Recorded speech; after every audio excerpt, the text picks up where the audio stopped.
আজকের এই ভিডিওটা অতি গুরুত্বপূর্ণ। দেখা মাত্র প্রত্যেকটা বাংলাদেশী নাগরিক এটা ভিডিওটা শেয়ার করে দিবেন, কারণ আমি যে তথ্যগুলো দিচ্ছি। আজ আমেরিকার মসনদে অফিসিয়ালি শপথ গ্রহণ করছেন ডোনাল্ড ট্রাম্প। নিঃসন্দেহে ডোনাল্ড ট্রাম্পের সময়কালে আগামী 4 বছর অত্যন্ত ইন্টারেস্টিং হতে চলেছে কিছু কিছু বিষয়। আমি সেই বিষয়ে বিস্তারিত একটি এপিসোড পরবর্তীকালে বানাবো। পার্টিকুলারলি দক্ষিণ পূর্ব এশিয়ার পলিটিক্সে আমেরিকার প্রভাব না চায়নার প্রভাব আরও বিস্তার লাভ করবে তা কিন্তু পরবর্তী 4 বছরে জানা যাবে।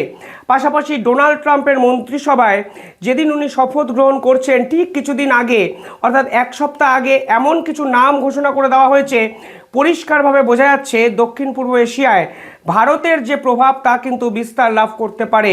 কেন আমি বলছি কথা, তা নিঃসন্দেহে ভিডিওটি শেষ অবধি দেখলে আপনারা বুঝতে পারবেন। কিন্তু ডোনাল্ড ট্রাম্প এই শপথের দিনই আমেরিকার পক্ষ থেকে সরকারিভাবে একটি প্রেস রিলিজ ঘোষণা করা হয়েছে, যেখানে বলেছেন শপথ গ্রহণ করে প্রথমবারের জন্য কোনো সফর যখন ডোনাল্ড ট্রাম্প শুরু করবেন, প্রথম সফরটি হচ্ছে ভারত সফর। অর্থাৎ আমেরিকার অফিসিয়াল নোটিফিকেশনে পরিষ্কার বলা হয়েছে ভারতে যে গ্র্যান্ড কোয়াড সম্মেলন হবে ঠিক সেখানে নরেন্দ্র মোদীর সঙ্গে বৈঠক করবেন ডোনাল্ড ট্রাম্প। নিঃসন্দেহে দক্ষিণ পূর্ব এশিয়ার এই পলিটিক্স নিয়ে যখন আমি আলোচনা করছি তখন নরেন্দ্র মোদীর সঙ্গে ডোনাল্ড ট্রাম্পের এই সফরকে কেন্দ্র করে আন্তর্জাতিক মহল কিন্তু অধীর আগ্রহে তাকিয়ে থাকবে, ঠিক যেভাবে পাকিস্তান এবং বাংলাদেশও কিন্তু তাকিয়ে থাকবে। নিঃসন্দেহে প্রেসিডেন্ট হওয়ার পর প্রথম সফর যদি ভারত সফর হয় তাহলে কিন্তু ভারতকে যে ডোনাল্ড ট্রাম্প আলাদা করে গুরুত্ব দিচ্ছেন সে কথা কিন্তু বলাই যায়। এই কোয়াড যখন সম্মেলন হবে ভারতে, গ্র্যান্ড কোয়াড, ঠিক তখনই কিন্তু অস্ট্রেলিয়া, জাপান কিংবা ইউএস অস্ট্রেলিয়া জাপানের মতো একাধিক প্রভাবশালী দেশও কিন্তু ভারতে উপস্থিত থাকবেন এবং তাদের দেশের যে প্রেসিডেন্ট সকলেই কিন্তু নরেন্দ্র মোদীর সঙ্গে মিটিং করতে চাইবেন পার্টিকুলার এই সময়ে। আরও একটা উল্লেখযোগ্য বিষয় কি জানেন, এই ডোনাল্ড ট্রাম্পের শপথ গ্রহণ অনুষ্ঠানে জয়শঙ্কর উপস্থিত থাকবেন। অনেক মিডিয়া প্রচার করার চেষ্টা করছে নরেন্দ্র মোদী নাকি আমন্ত্রণ পায়নি। যদি ভারতের পলিটিক্সটা দেখেন, যদি ভারতের নীতিটা দেখেন, তাহলেই আপনারা বুঝতে পারবেন এই খবর সম্পূর্ণভাবে ভুয়ো একটি খবর। কেন আমি বলছি, কারণ ভারতের অফিসিয়ালি একটি নীতি ভারত সরকার কিছুদিন আগে থেকে নিয়েছে যে কোনো দেশের যখন রাষ্ট্রপতি বা প্রেসিডেন্ট নির্বাচিত হয় তার শপথ গ্রহণ অনুষ্ঠানে নরেন্দ্র মোদী উপস্থিত থাকেন না। আরও কিছুদিন আগে চলে যান, ইরানের যখন প্রেসিডেন্ট রাইসি, যিনি বিমান দুর্ঘটনায় মারা যান, তিনিও কিন্তু এইভাবে প্রেসিডেন্ট হয়েই নরেন্দ্র মোদীকে শপথ গ্রহণের দিন আমন্ত্রণ জানিয়েছিলেন, কিন্তু নরেন্দ্র মোদী কিন্তু সেই সফরে যাননি। তার বদলে নীতিন গডকরি কিন্তু এই প্রেসিডেন্ট অর্থাৎ ইরানে সে সময় এই শপথ গ্রহণ অনুষ্ঠানটি অ্যাটেন্ড করেছিলেন। অর্থাৎ নরেন্দ্র মোদী কিন্তু কোনো শপথ গ্রহণ অনুষ্ঠানে আগামী কিছু বছর যদি দেখেন নিশ্চিতভাবে যাবেনও না, ঠিক যেরকমভাবে গত 5 থেকে 6 বছর এই ট্রেন্ডটা উনি ফলো করেছেন।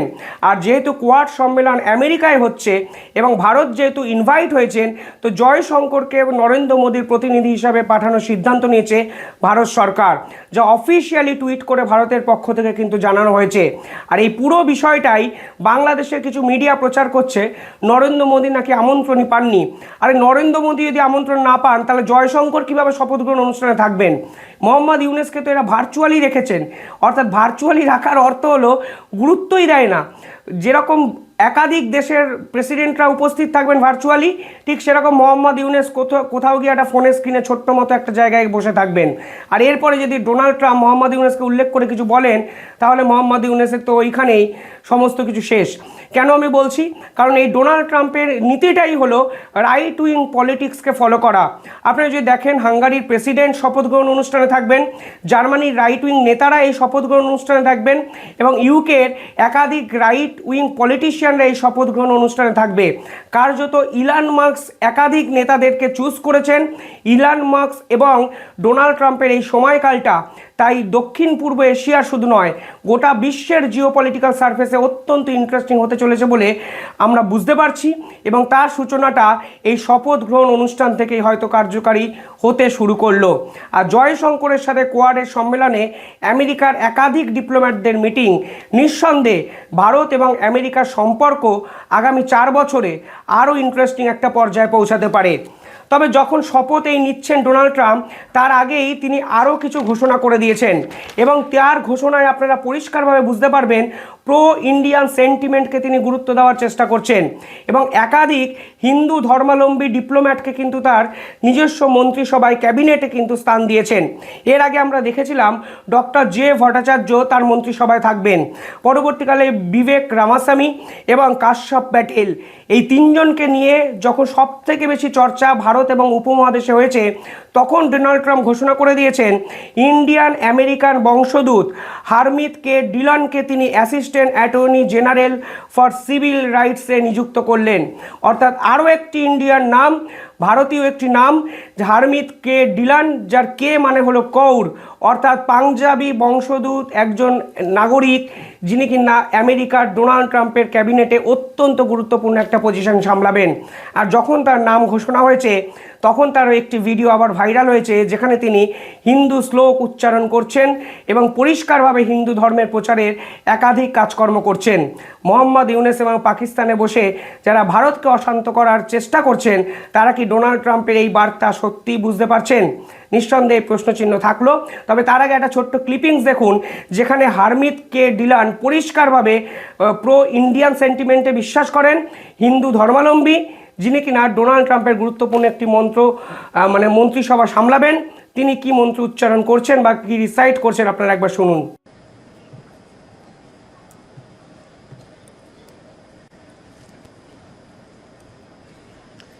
तू ठाकर तुम पे अरदास, जियो पिंड सब तेरी रास।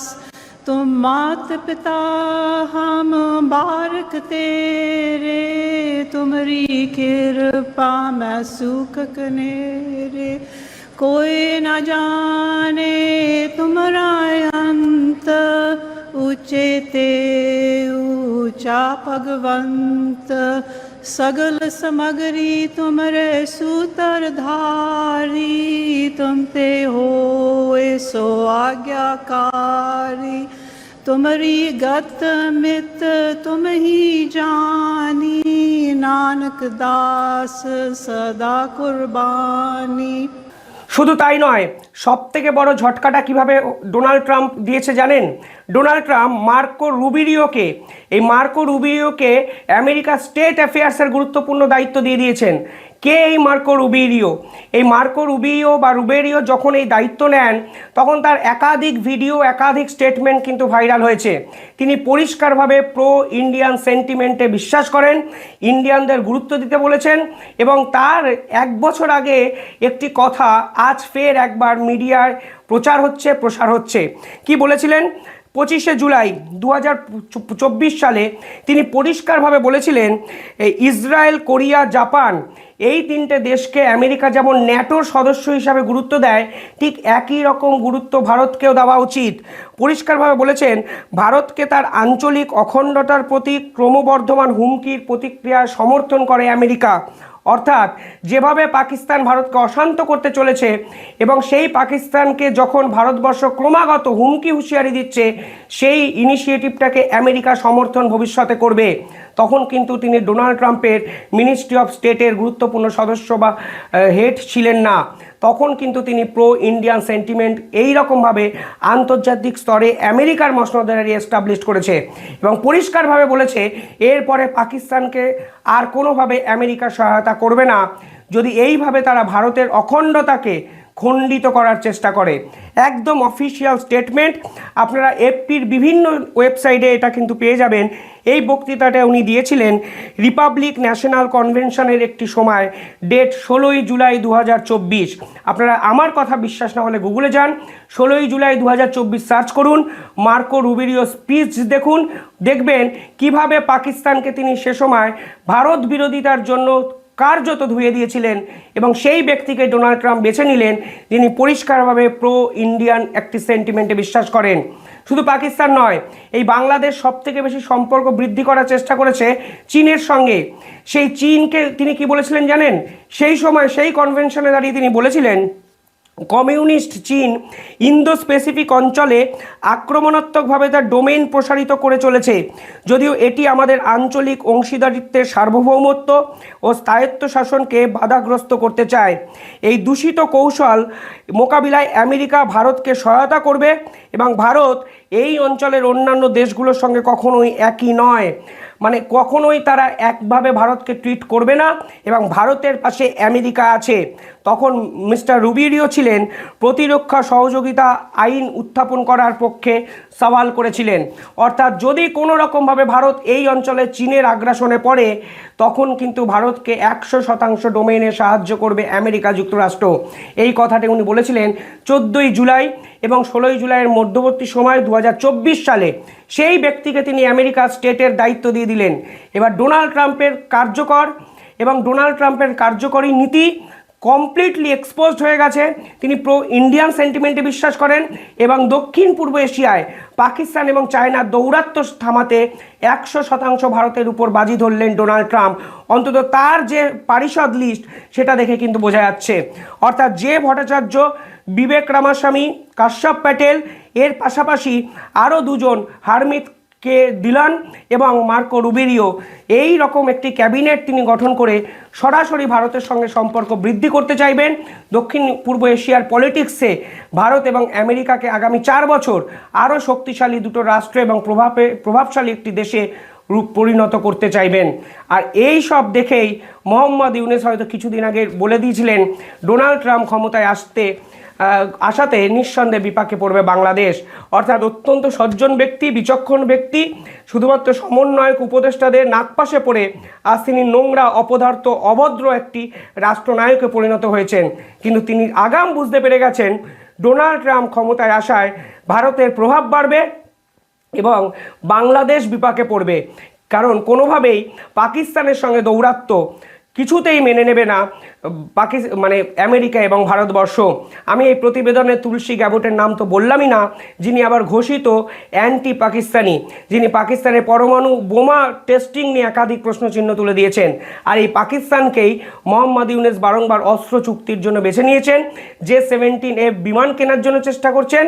একাধিক জায়গায় এই পাকিস্তানকে সহায়তা করে ভারতকে অশান্তকর করে তোলার একটা চেষ্টা করছেন, যা ডোনাল্ড ট্রাম্পের এই শাসনকালে কিভাবে তারা করতে পারে তা দেখার জন্য আন্তর্জাতিক মহল হয়তো অধীর আগ্রহে অপেক্ষা করছে। পাশাপাশি কালকে রাশিয়ার রাষ্ট্রদূতের সঙ্গে মিটিং করেছে বাংলাদেশ। রাশিয়া কেন মিটিংয়ে আওতায় এলো? কারণ কিছুদিন আগে রূপপুর বিদ্যুৎ কেন্দ্র, যেটি শেখ হাসিনার প্রস্তাবিত একটি বিদ্যুৎ কেন্দ্র ছিল, সেই বিদ্যুৎ কেন্দ্র যদি হতো তাহলে ভারত যেভাবে বাংলাদেশকে লোডশেডিংয়ের হাত থেকে বাঁচাতো, ঠিক সেরকমভাবে সেই বিদ্যুৎ কেন্দ্রটাও বিদ্যুতের যোগান দিতে পারত। সেই বিদ্যুৎ কেন্দ্রটি তৈরি করতে $1265 কোটি কিন্তু ইনভেস্ট করেছে রাশিয়া। এই টোটাল বিদ্যুৎ কেন্দ্র তৈরি করতে রাশিয়া 90% টাকা দিয়েছে এবং 10% টাকা কিন্তু দিয়েছিল বাংলাদেশ সরকার। মানে লক্ষ্যটা ছিল রাশিয়া এবং বাংলাদেশের সম্পর্ক যেন আরও ভালো করা যায়। কিন্তু ঘটনাচক্রে দেখা যাচ্ছে এই বিপুল পরিমাণ টাকা এখনও বাংলাদেশ সরকার শোধ করতে পারেনি। 800 কোটি টাকা এখন বাংলাদেশ সরকারকে দিতে হবে পুতিনের রাশিয়াকে। আর সেই টাকা চাইতে এই রাষ্ট্রদূত কালকে বাংলাদেশের পররাষ্ট্র সচিবের সঙ্গে মিটিং করেন। পররাষ্ট্র সচিব আবার পাল্টা চাল চালেন। প্রথমে তারা বলেছিলেন এই রূপপুর বিদ্যুৎ কেন্দ্রকে কেন্দ্র করে রাশিয়া এবং শেখ হাসিনা একাধিক দুর্নীতি করেছে। যখন রাশিয়া সরকার পরিষ্কারভাবে জানিয়ে দিয়েছে কোনো দুর্নীতি হয়নি, দয়া করে মিথ্যে কথা বলবেন না, ভুল তথ্য প্রচার করবেন না, ঠিক তখনই রাশিয়ার পায়ে ঝাঁপ দিয়ে পড়েছে মোহাম্মদ ইউনূস এবং তারা বলেন যেহেতু বিদ্যুৎ কেন্দ্রটি 2026-এর মধ্যে আর শেষ করা সম্ভব নয় এবং 2029-এ গিয়ে বিদ্যুৎ কেন্দ্রটি শেষ হবে, তাই আপনারা দয়া করে এই টাকা শোধ করার যে মেয়াদ তা বাড়ান। কালকে রাশিয়ার পক্ষ থেকে পরিষ্কারভাবে ডিক্লাইন করা হয়েছে এই প্রস্তাবটি। পাশাপাশি বাংলাদেশ একটা অদ্ভুত যুক্তি দিয়েছে। বাংলাদেশ অদ্ভুত যুক্তি দিয়ে বলেছে যেহেতু এই পুরো ট্রানজিশনটা সোনালী ব্যাংকের মাধ্যমে হয় এবং এই ব্যাংকগুলোতে আমেরিকা এখন নিষেধাজ্ঞা জারি করেছে এবং ডোনাল্ড ট্রাম্প আসার ফলে সেই নিষেধাজ্ঞা তোলা যাবে বলে এখন বোঝা যাচ্ছে না, ফলে সোনালী ব্যাংক রাশিয়ার ব্যাংকগুলোতে আর টাকা ট্রান্সফার করতে পারছে না। রাশিয়া বলেছেন আপনারা যেভাবে চীনকে টাকা পাঠাতেন পাঠান, আমরা চীনের ব্যাংক থেকে নিজেদের হেফাজতে টাকা নিয়ে নেব, কিন্তু প্লিজ টাকাটা দিন। এই টাকার পরিমাণ $800 কোটি। আর এর জন্যই কিন্তু কালকে বাংলাদেশ রাশিয়ার সঙ্গে এটি মিটিং করেন। রাশিয়া কালকে বাংলাদেশকে পাল্টা যেভাবে ধাক্কা দিয়েছেন, নিঃসন্দেহে মোহাম্মদ ইউনূসের চিন্তার ভাঁজ কিন্তু আরও বাড়লো। অর্থাৎ পুতিনকে বশ করতে গিয়ে, পুতিনের সঙ্গে লড়াই করতে গিয়ে, রূপপুর বিদ্যুৎ কেন্দ্র নিয়ে দুর্নীতির প্রশ্ন তুলতে গিয়ে আজকে নিজেরাই কিন্তু ফ্যাসাদে পড়েছে। আর এই পুরো বিষয়টাই কিন্তু ভারতও যুক্ত হয়ে আছে, কারণ এই রূপপুর বিদ্যুৎ কেন্দ্রে ভারত টেকনিক্যাল সাপোর্টটা দিচ্ছে। যতজন ইঞ্জিনিয়ার কাজ করছেন, যতজন কর্মচারী কাজ করছেন, সবই কিন্তু ভারতে প্রোভাইড করেছেন। অর্থাৎ সব মিলিয়ে এই প্রজেক্টটি যদি হতো, তাহলে রাশিয়া, ভারত এবং বাংলাদেশের ইতিহাসে একটা নজির তৈরি হতো, কারণ এই বিদ্যুৎ কেন্দ্র থেকে তারাও কিন্তু বিদ্যুৎ বিক্রি করতে পারতেন এবং বাংলাদেশের ইকোনমিক্যাল ডেভেলপমেন্টও হতো। কিন্তু মোহাম্মদ ইউনূসের ভুল চালে আজকে কার্যত ডুবতে বসলো বাংলাদেশ। অন্যদিকে ট্রাম্পের পরিষ্কার বার্তা, যার ফলে বাংলাদেশ এবং পাকিস্তানের সম্পর্ক আগামী 4 বছর কোন খাতে বয় তা জানার জন্য আন্তর্জাতিক স্তর কিন্তু অধীর আগ্রহে অপেক্ষা করছে। তবে শপথের দিনই যে ঝটকা মোহাম্মদ ইউনূস খেলেন, আমার মনে হয় তার ভুলতে অনেকটা সময় লাগবে। আপনারা কিভাবে দেখছেন পুরো বিষয়টা কমেন্টে জানাবেন এবং আপনাদের মতামত আপনারা নির্দ্বিধায় লিখবেন এবং চ্যানেলটি ভালো লাগলে একটু সাবস্ক্রাইব করে পাশে থাকবেন।